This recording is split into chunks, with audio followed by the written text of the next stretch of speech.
지금 중소기업에서 개발자 200명, 300명 지원하는 거 다 아시죠? 그야말로 전쟁터입니다. 신입 개발자는 더욱 불리해졌죠. 개발 포기할까라는 마음이 드는 것도 당연한 일입니다. 많은 사람들이 개발자 꿈물이라고 말하고 있는데 저는 이렇게 될 거라고 생각을 했었어요. 그럼에도 불구하고 개발을 선택했었습니다. 오히려 이렇게 돼야만 한다고 생각을 했었죠. 저는 왜 그랬었을까요? 오늘은 개발자 취업 시장 현실, 그리고 원인, 그리고 앞으로의 전망을 이야기해 볼 겁니다. 이 불황을 어떻게 보고 대비를 해야 할지 분명하게 알 수 있을 거고요. 중요하니까 가급적이면은 스킵하지 말고 저랑 천천히 따라가 보면서 하나씩 살펴봅시다. 먼저 개발자 현재 상황을 볼게요. 좋아하는 개발 유튜버 중에 오제이튜브님이라고 있어요. 그분의 최신 영상을 보다가 이런 자료를 알게 되었습니다. 사람인에서 발표한 입사 지원 현황으로 예전에는 100명을 뽑으면 70명이 지원했고 작년 초에 80명이 지원했고 올해 초부터는 100명 이상이 지원을 하고 있다라는 말입니다. 다시 말해서 개발자가 부족했었다가 이제는 역으로 개발자 취업 경쟁이 심하다는 것이죠. 아마 지금은 더 심할 거라고 생각을 해요. 왜냐하면 상반기와 하반기 사이에 회사가 좋아질 요인이 없었거든요. 그렇다면 회사들이 더 힘들어졌을 가능성이 높겠죠. 그러니까 실제로 개발자들이 힘들다 하는 게 징징대는 게 아니라 정말 팩트로 힘들다는 거죠. 그런데 과연 여기서 더 힘들어질까요? 라고 궁금해 하실 텐데 여러분 주식에서 이제 바닥인가? 라고 생각하면 어떻게 되죠? 바닥 밑에 뭐가 있다? 지하실이 있습니다. 지금 힘들다 하지만 사실 아직 힘들지 않은 거예요. 왜냐하면은 지금 개발자 놀리는 댓글들 많이 보이죠? 이러면은 아직 여유로운 겁니다. 주식이나 부동산 시장 같은 경우에는 이런 희망까지도 없을 때, 사람들이 불신밖에 없을 때, 물린 사람들도 아유 이제 어쩌겠어 하고 받아들이고 그리고 놀리는 사람조차도 관심이 안 생겨서 말도 안 꺼낼 때까지 안 좋은 상황이 지속됩니다. 마찬가지로 여전히 나아질 요인이 부족하기 때문에 2024년 하반기에도 여전히 힘들 거라고 생각을 해요. 그런데 이게 궁금하지 않나요? 개발자 몸값이 왜 그렇게 올랐었고 왜 또 이렇게 하락을 했을까? 이걸 알아야지 여러분들이 앞으로 스스로 판단하는 힘이 생겨요. 다른 전문가나 유튜버나 저 같은 사람한테 이랬다 저랬다 휘둘리지 않고 자신의 기준을 만들고 혼자서 판단하고 대책을 세우는 힘이 생길 겁니다. 한번 짧게 최근의 개발자 역사를 뒤집어 볼게요. 먼저 코로나 팬데믹부터 봐야 됩니다. 코로나가 터지면서 경기가 하락하기 시작했어요. 이게 평범한 경기 침체가 아니라 코로나라는 특수한 상황의 하락이었다는 거죠. 그래서 미국이 갑자기 엄청난 결정을 합니다. 돈을 풀어요. 그것도 어마어마한 돈을 시장에 쏟아붓습니다. 이게 몇 조 달러를 푸는데 몇 조가 아니라 몇 조 달러를 풀어요. 자료를 보시면 급격하게 떨어졌다가 급격하게 올라갔죠. 마찬가지로 한국 또한 돈을 시장에 쏟아붓게 됩니다. 이 눈먼 돈이 뿌려지고 있는데 이걸 먹어야 되잖아요. 만만한 게 IT 스타트업이고 그래서 IT 스타트업이 우후죽순 생기게 됩니다. 회사를 세웠으면 뭐라도 하는 척이라도 해야 되잖아요. 그래서 스타트업은 이 신입 개발자들을 많이 뽑게 되었고요. 6개월 동안 반짝 배운 개발자라도 그냥 채용하게 됩니다. IT 대기업들도 풍부한 자금으로 개발자들을 뺏고 막는 전쟁이 시작돼요. 그래서 개발자 몸값이 치솟게 되었습니다. 그러면은 개발자 몸값도 좋아, 재택도 시켜줘, 뭐 여러 가지 복지도 좋아, 개꿀인데? 이러면서 개발자를 하고 싶어하는 사람들이 늘어납니다. 그런데 대학교에서의 공급이 안 따라주잖아요. 그리고 당장 급하게 개발자들을 채용을 해야 되잖아요. 그래서 이거에 발맞춰서 코딩 학원, 부트캠프, 국비 지원 이런 것들이 성행하게 되고 그러니까 국가의 지원 하에 개발자 공장이 만들어져서 부족한 공급을 채우게 된 겁니다. 이 모든 게 시장에 돈이 많이 돌기 때문에 가능했던 일인 거죠. 여기까지는 뭐 둘 다 해피해피한 거죠. 그런데 항상 행복할 수는 없겠죠. 당연히 문제가 생깁니다. 바로 인플레이션, 즉 물가가 올라가게 됩니다. 우리가 매일 사는 물건의 가격이 쭉쭉 올라가게 되는 거죠. 2022년에 전 세계의 물가가 미친 듯이 올랐어요. 미국의 소비자 물가 지수가 9.1%가 올랐는데 이게 무려 41년 만에 최고치라고 합니다. 한국은 어땠을까요? 한국도 6%가 올랐는데 이거는 외환 위기 때나 볼 수 있었던 숫자예요. 우리의 지갑이 얇아지는 소리가 들리지 않나요? 저는 그때 들렸었거든요. 물가 인상, 인플레이션 이런 용어들 어렵죠. 어제는 수박 한 통이 2만 원이었는데 오늘 가보니까 3만 원이에요. 이게 바로 물가가 오른 것입니다. 반대로 말하면 내 현금의 가치가 그만큼 하락했다는 거죠. 어쨌든 왜 이런 일이 일어나냐면요. 아까 돈을 시장에 많이 풀었다고 했잖아요. 이 돈도 수요와 공급으로 볼 수가 있는데 돈이라는 상품이 있다고 한번 생각을 해보세요. 그러면은 돈이라는 상품, 이 상품의 공급이 확 늘어난 거죠. 그러면은 돈의 가치는 어떻게 될까요? 공급이 늘었으니까 당연히 하락하겠죠. 그래서 내 돈의 가치가 떨어지게 되는 거예요. 쉽게 말해 어제 2만 원으로 살 수 있었던 수박이 내 돈의 가치가 떨어졌기 때문에 오늘은 3만 원을 줘야지 살 수가 있다는 거죠. 이게 혹시 아직도 어렵다면은 일단은 넘어가셔도 좋고요. 하지만 이 정도는 무조건 알아야 돼요. 여러분들이 앞으로 100년 살게 된다고 하면은 이 내용만큼은 뭐 100% 1000% 무조건 도움이 될 거라고 보장합니다. 그러니까 여기를 이해를 못했다고 하더라도 꼭 영상 다 본 다음에 다시 보고 이해하시고 넘어가셨으면 좋겠습니다. 그래서 미국이 급하게 금리 인상 버튼을 눌렀습니다. 돈줄을 확 조인 거죠. 시장에 풀린 돈을 다시 걷어들이기 시작을 한 거예요. 그거에 따라서 다른 나라들도 허겁지겁 미국을 따라가면서 금리를 올리게 돼요. 그래프 보시면은 2022년 3월부터 미국이 금리를 인상하는 거를 볼 수가 있어요. 그 뒤로 굉장히 급하게, 굉장히 가파르게 금리를 올리는 거를 볼 수가 있죠. 여기서 중요한 포인트가 그래서 제가 개발자 불황이 올 거라고 판단을 하게 된 거예요. 왜냐하면은 개발자 호황의 원인이 미국이 돈을 뿌려서였잖아요. 돈이 많을 때는 스타트업이니 뭐니 하면서 개발자들을 막 데리고 가지만 이제는 돈이 말라버리니까 그 상황이 달라지게 되는 거예요. 돈을 회수하고 경기 침체가 시작되면은 단연히 개발자 붐도 꺼지게 되는 겁니다. 경제나 금리에 익숙하지 않다면 이 내용들이 좀 헷갈릴 수도 있어요. 그래서 한번 정리하는 시간을 잠깐 가져보겠습니다. 첫 번째로 코로나로 인한 경기 침체가 왔어요. 그래서 정부가 막 돈을 뿌린 거죠. 사람들 주머니에 이제 돈을 쫙쫙 넣어준 거예요. 그 돈이 IT 회사들로 흘러가고 스타트업도 많아지면서 개발자 붐이 일어났어요. 그때 개발자들 연봉 쫙쫙 올렸었죠. 그런데 돈이 너무 많이 풀리다 보니까 물가가 크게 오르는 인플레이션이 발생했어요. 내 지갑이 얇아지게 된다는 거죠. 그래서 미국과 전 세계 나라들이 금리를 인상을 했습니다. 금리를 올리면은 시장에 돈이 덜 풀려요. 그래서 시장에 돈이 마르기 시작한 겁니다. 여기서 금리가 뭐냐면요. 쉽게 말해서 은행 이자라고 간단하게 생각을 해주시면 돼요. 금리가 오르면 굳이 리스크가 있는 주식이나 부동산, 회사 이런 데에 투자하지 않고 그냥 안전하게 은행에 돈을 맡기면 되겠죠. 그러면 어떻게 될까요? 주식, 부동산, 회사 한순간 나락으로 가기 시작한 겁니다. 이렇게 해서 우리가 겪고 있는 현재 경제 상황이 된 거예요. 이제 조금 이해가 되시죠? 생각보다 별로 안 어렵습니다. 자, 근데 시장은 올라갈 때는 천천히 올라가지만 무너질 때는 순식간에 무너져요. 특히 스타트업은 투자 자금에 크게 의존하는데 최근 투자금이 줄어들면서 급격하게 어려움을 겪게 됩니다. 망하기 시작했죠. 심지어 대기업들도 대규모 구조조정을 진행을 했고 문을 걸어 잠그게 되었습니다. 개발자들이 돈을 많이 번다는 이야기에 많은 분들이 개발 공부를 시작을 했어요. 지금 학원, 부트캠프, 국비 지원 등을 통해서 새로운 개발자들이 계속 배출되고 있습니다. 하지만 그들이 들어갈 수 있는 회사가 크게 줄어든 상황이라는 말이죠. 그래서 지금 이런 상황이 벌어지게 된 거예요. 중소기업에 200명, 300명 지원자가 몰리게 되는 거죠. 어제 함께 프로젝트를 진행을 했던 개발자 친구와 이야기를 하는데 이번에 면접관으로 참여를 했대요. 그런데 그 한 명 뽑는 자리에 50명, 60명이 지원했다고 하더라고요. 그만큼 지금 경쟁이 굉장히 치열하다는 의미입니다. 이제 단순히 6개월 정도 공부해서 취업을 할 생각은 버리셔야 합니다. 왜냐하면은 이제 회사들은 실제로 성과를 낼 수 있는 개발자를 필요로 해요.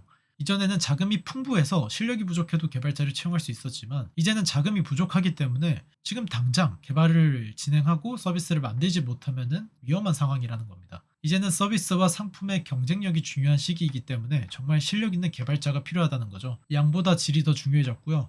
예전에는 개발자 2명을 채용해서 8천만 원을 지출했다면 이제는 성과를 내는 개발자 1명한테 6,500만 원, 7천만 원 주고 뽑으려고 할 겁니다. 자, 이제 중요한 내용입니다. 여기서 집중해 주셔야 돼요. 지금 모두 불안한 상황이죠. 경쟁도 심하고 앞으로 개발자의 미래가 어떻게 될지 걱정도 돼요. 그러니까 이 이문과 감정을 사지분해 시켜서 한 번씩 따져보고 해소를 해봅시다. 이 상황을 다른 시각으로 바라보면 어떨까요? 사실 이 치열한 개발자 경쟁 상황이 오히려 좋은 기회입니다. 왜냐하면은 이런 과정이 있어야지 시장이 건전해지기 때문이에요. 생각을 해보면요. 6개월 정도 잠깐 배워서 취업을 하던 게 오히려 이상한 상황이 아닌가요? 그러면 대학교 4년 배우는 사람들은 왜 그렇게 배워야 하나요? 그러니까 실력이 부족하고 경험이 적은데도 합격하던 것이 원래는 좀 비상적이었던 거죠. 거품이 끼면 이성이 마비되고 감정이 휩쓸고 실력이 부족하더라도 뜨게 되고 돈을 받고 투자를 받게 됩니다. 하지만 거품이 빠지면 이성이 되돌아오고 냉정해지고 공정해집니다.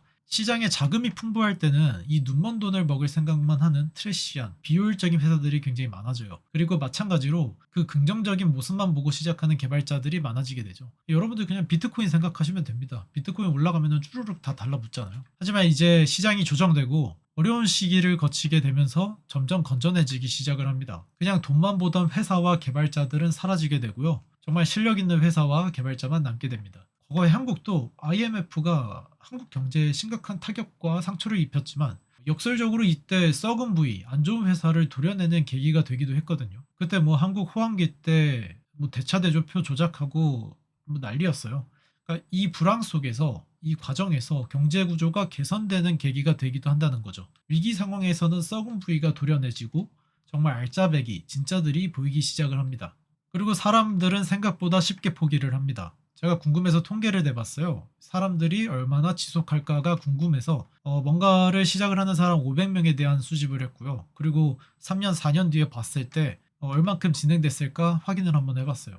그때 3, 4년이 지났을 때 지속하는 사람이 20명 정도였습니다. 그 중에서 봤을 때 제가 눈에 띄게 발전했다고 느꼈던 사람이 4명 정도 있었습니다. 저도 마찬가지로요. 이전 직종에서 공부를 할 때 제가 그 분야에 대한 재능은 좀 처참하게 없었거든요. 그냥 제가 재능을 따졌을 때는 하위 10%, 20%라고 저 스스로가 생각을 했어요. 그런데 시간이 지나고 보니까 저보다 훨씬 더 능력이 좋고 재능이 있었던 사람들이 사라져 있더라고요. 그리고 저는 그 기간 동안의 경험과 실력이 쌓여 있다 보니까 제가 엄청 잘하진 않아도 최상위는 아니더라도 그래도 한 상위 20%는 되었을 것 같아요. 적어도 제가 돈을 받고 일을 하는데 부끄러움은 없을 정도의 실력을 가지고 있었습니다. 그만큼 뭔가를 오래 지속하고 그리고 그 지속을 하면서 성장하려는 사람이 많지가 않아요. 그래서 여러분도 희망 가지셔도 됩니다. 지금 개발자 엄청 많아 보이고 경쟁도 엄청 심해 보이지만 저는 이게 절대 오래가지 않을 거라고 생각을 해요. 특히 개발 분야는 좀 덕후 기질이 있어야 하는 특수한 면이 있어서 더 심할 거예요. 그리고 이 경쟁도 신입 개발자 기준에서 경쟁이 굉장히 심한 거지 그 위는 조금 다른 이야기입니다. 저 경쟁에 낄 생각하지 마시고요. 점프 뛰어서 바로 신입을 스킵하는 방법도 있고요. 다른 마케팅 전략들을 이용을 해서 나를 알리는 방법을 사용할 수도 있어요. 자, 어렵죠? 자, 어려워요. 네, 알고 있어요. 그래서 다시 한번 정리를 해볼게요. 돈이 많이 돌면서 회사가 많아졌고 개발자의 연봉이 늘어났습니다. 그리고 시장에 풀린 자금이 회수가 되면서 많아진 개발자들의 경쟁이 심화되었습니다. 지금은 회사도 개발자도 진짜만 남게 되는 과정에 있습니다. 개발 시장의 정상화라고 생각을 하시면 될 것 같고요. 지금 개발자가 더 힘들어 보이는 이유는 그만큼 관심이 많았고 크게 부각되었기 때문이고요. 하지만 사실 다른 직종들도 어려움을 겪고 있어요. 개발자가 인기가 많아서 언급이 더 많이 되는 거지 더 힘든 직종은 언급조차 되지 않은 곳들이죠. 그러면은 이게 끝일까요? 당연히 아니죠. 이제 정말 진짜 이야기를 시작을 한번 해봅시다. 지금까지는 왜 이렇게 되었고 현재 상황이 어떤 건지를 본 거잖아요. 정말 하고 싶은 내용은 지금부터예요. 저희는 미래를 대비를 해야 되죠. 자, 현재 드디어 미국이 금리를 인하했어요. 앞서 말씀드렸듯이 미국이 금리를 인상하면서 돈을 회수를 했고 그로 인해서 자금이 말라서 현재 상황이 안 좋아졌다고 했죠. 그런데 이제 다시 금리를 하락시키면서 앞으로 시장에 돈이 풀리고 회사의 투자금도 돌기 시작을 할 겁니다. 그렇게 되면 자연스럽게 개발자 수요도 높아지게 되겠죠. 간단하게 예상을 해보면은 아마 2024년도는 저는 아마 계속 안 좋아질 것 같고 2025년도에도 안 좋겠지만 아마 금리 인하가 계속 된다면 조금씩 바닥을 다지기 시작을 할 거라고 생각을 하고요. 2026년부터 좀 숨통이 트이지 않을까 예상을 해봅니다. 하지만 이런 기간이나 타이밍에 대한 예측은 어디까지나 어림짐작이니까 믿으시면 안 돼요. 저도 제가 이런 예상을 했을 때 안 믿어요. 얼추 그러겠지 하고 계획만 잡는 거죠. 하지만 한 가지 주의할 점이 있는데요. 이전과 같은 개발자 붐을 기대해서는 절대 안 된다는 거예요. 이전에는 코로나에 헬리콥터 머니, 돈을 막 뿌리는 엄청난 이벤트가 있었기 때문에 그런 식으로 개발자의 엄청난 거품이 생길 수 있었던 것이고 사실 이전이 비정상적인 것이고 지금이 정상적인 상황입니다. 절대 그런 붐이 오지 않는다라고 확신을 할 수는 없지만 그거를 기대를 하지는 않으시는 게 좋을 것 같아요. 하지만 여기서 우리가 가져야 할 교훈이 하나가 있습니다. 바로 돈의 흐름을 따라다니면서 대비를 해야 된다는 거예요. 그러니까 어떤 분야가 트렌드를 타서 자금이 흘러들어가는 것은 이전에도 있었고 지금도 있고 앞으로도 계속 있을 겁니다. 최근만 해도 AI에 자금이 돌았죠. 그전에는 메타버스, 그전에는 블록체인, 그전에는 앱이다 게임 등이 있었어요. 그래서 어떤 분야가 뜰지 미리 생각을 해서 그 분야를 위한 실력을 키워야 됩니다. 여기에 대한 팁을 드리면요. 메타버스, 블록체인, AI 이런 기술이 뜰 거야 라고 막 확신을 가지기보다는 이런 전반적인 기술들에서 공통적으로 사용하는 기술이 어떤 게 있는지 한번 찾아보세요. 그 공통적인 기술이 익히면은 내가 전문성을 가지면서도 그 트렌드를 따라서 분야를 옮기면서 돌아다닐 수 있습니다. 개발자 직업 자체는 여전히 좋을 거예요. 그런데 반론이 있죠. AI 때문에 개발자가 줄어든다라는 말이 있는데 저는 거기에 대해서는 동의하지 않습니다. 오히려 AI 때문에 개발자가 더 많이 필요할 거라고 생각을 해요. 예를 들어서 우리가 사용하는 웹 프레임워크, 리액트나 스프링 이런 웹 기술 덕분에 사실 한 회사에서 필요한 웹 개발자의 수는 줄어들었어요. 그런데 시장 자체가 커지면서 웹 개발자의 수요가 오히려 폭등했잖아요. 이게 무슨 말이냐 하면은 기술이 발달로 한 회사에서 필요한 개발자는 줄어들 수 있지만 시장 자체가 커져버리면은 회사가 많아지게 되면서 전체적인 개발자 수요가 늘어난다는 원리인 거죠. 마찬가지로 AI를 통해서 한 회사에서 필요한 개발자는 줄어들 수 있지만 AI 덕분에 시장이 커지고 회사가 많아지고 그러면은 필요한 개발자 수요는 더 크게 확장될 거라는 거죠. 혹시 AI로 인해서 시장이 커지지 않는다면은 그 자체가 역으로 AI의 한계를 증명하는 거겠죠. 그러면은 개발자 일도 줄어들 일이 없겠죠. 만약에 AI로 인해서 개발자가 대체된다면 다른 업종은 더 심각한 상황일 겁니다. 그렇기 때문에 더 개발을 해야 된다는 거죠. 그래서 AI가 발전하니까 개발을 하면 안 된다 이게 아니라 AI가 발전하기 때문에 오히려 지금 개발을 더 열심히 해야 된다라는 말입니다. 하지만 여기에 문제가 하나가 있어요. AI를 통해서 개발자는 더 많아지겠지만 그게 신입 개발자가 늘어날까라고 한다면 저는 그거는 잘 모르겠어요. 그렇게 늘어나지는 않을 것 같아요. 왜냐면은 AI가 지금도 신입 개발자의 역할을 대체해주고 있잖아요. 그래서 신입 개발자의 수요보다 중급 이상의 개발자, 즉 인터미디어나 시니어 개발자, 아키텍트, CTO의 수요가 폭등할 거라고 예상을 하고 있어요. 그러니까 처음부터 스스로 신입 개발자가 아니라 경력자로서의 실력을 갖추려면 어떻게 해야 할지 고민하고 준비를 해야 됩니다. 물론 이거는 이전처럼 6개월 만에 가능한 일은 아니겠죠. 그래서 조금 더 길게 보고 장기간을 보고 정말 중요한 실력을 키우려고 노력을 해야 됩니다. 저는 세 가지를 해야 된다고 생각을 해요. 첫 번째로 챗 GPT를 잘 활용하는 훈련을 해야 됩니다. 여기서 챗 GPT는 LLM을 의미를 합니다. 다른 서비스도 상관이 없어요. 그렇게 해서 이제 신입의 역할을 대신할 수 있고 내 업무에 대한 효율성을 높일 수 있는 방법을 계속 연구를 해야 되고요. 저 같은 경우에는 프롬프트 엔지니어링 자체를 좀 제대로 배우고 LLM에 대한 논문들이나 반복론들을 계속 보면서 트래킹을 해보고 있어요. 두 번째로는 챗 GPT가 못하는 일을 할 수가 있어야 됩니다. 단순히 웹 기술 이걸로서는 이제 경쟁력이 안 돼요. 저는 웹 기술은 이제 교양 수준으로 단연히 해야 되는 기술이라고 생각을 하고요. 거기에서 더 나아가서 더 깊은 CS 지식과 어려운 전문 기술을 찾아서 익혀야 된다고 생각을 합니다. 그리고 커뮤니케이션 능력, 회사 내 업무 처리 능력 등을 향상시켜야 되는데요. 이게 회사에 들어가서가 아니라 혼자 공부할 때부터 이런 능력을 갖추도록 준비를 해야 됩니다. 세 번째로 자기 PR을 해야 되는데요. 이전처럼 그냥 입사 지원을 한다고 뽑아주는 시대가 아니기 때문에 경쟁이 심하기 때문에 스스로 이제 유튜브, 블로그, 깃허브, 링크드인, 커뮤니티 이런 활동을 통해서 내가 세상에 있다는 것을 알리는 통로를 많이 만들어 놔야 됩니다. 그러니까 정리를 하면 LLM을 잘 활용하면서 LLM이 못하는 것을 하는 능력을 갖추고 우리를 세상에 알리는 노력을 해야 된다는 거죠. 각각의 주제를 이야기를 하면은 몇 시간 분량이라서 여기서 다 말을 할 수는 없어요. 하지만 이전 영상들에서 이런 내용들을 다뤘고 이후 영상들도 이런 것들을 위한 내용을 다룰 겁니다. 관심 있으시면 구독 눌러주시고요. 다른 영상들도 보시면 유용한 아이디어 가져가셨으면 좋겠습니다. 제가 오늘 말씀드린 내용이 여러분들이 꼭 알아두셨으면 하는 내용들이에요. 최대한 전문적인 내용과 복잡한 숫자,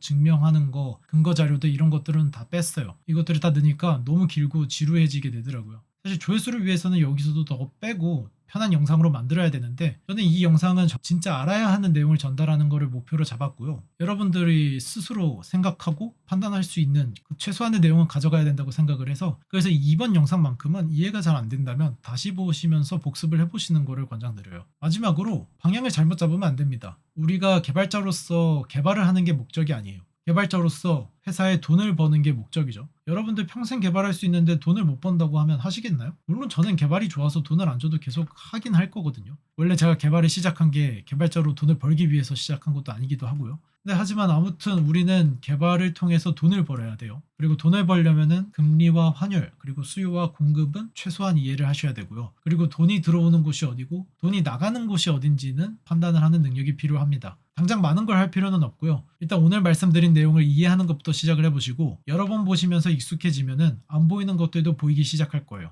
스스로 해석하는 능력이 생기실 겁니다. 그러면은 단순히 개발자가 안 좋다라는 말에 감정적으로 휘둘리지는 않게 되실 거예요. 저는 금리가 인상되면서 개발자 상황이 안 좋아질 거라고 생각을 하면서도 개발 공부를 시작했습니다. 금리가 인상되는 게 2022년 3월쯤이었고 제가 시작했던 게 6월쯤이었으니까 좀 나중이었죠. 단연히 개발자 하지 말라라는 말도 나올 거라고 예상을 했었어요. 왜냐하면은 이게 돈이 도는 거라면은 항상 똑같은 모습을 자주 보게 되거든요. 그럼에도 불구하고 개발을 한 거는 저는 그 이후의 기회를 보고 준비하고 있기 때문이에요. 저는 위기가 기회다라는 말을 좋아해요. 개발자 문이 좁아져서 이제는 날로 먹는 취직은 어려워졌지만 지금 통하는 전략이면 정말 제대로 된 전략이라는 것을 증명할 수 있는 거예요. 힘든 만큼 여기서 증명하면은 호황기가 오면은 훨씬 더 잘 되겠죠. 지금 이 시간을 자신을 더 성장시킬 수 있는 기회로 활용할 수 있습니다. 상승장에 좋다고 우르르 하고 이제 몰려 들어가고 하락장에 오면은 다 나가서 텅 빈 시장만 남게 되죠. 근데 되게 제가 몇 번 경험하면서 정말 재밌는 거를 하나 알게 되었는데요. 상승장에 그렇게 들어왔더라도 하락장에서 나가지 않고 열심히 공부하는 사람들이 있어요.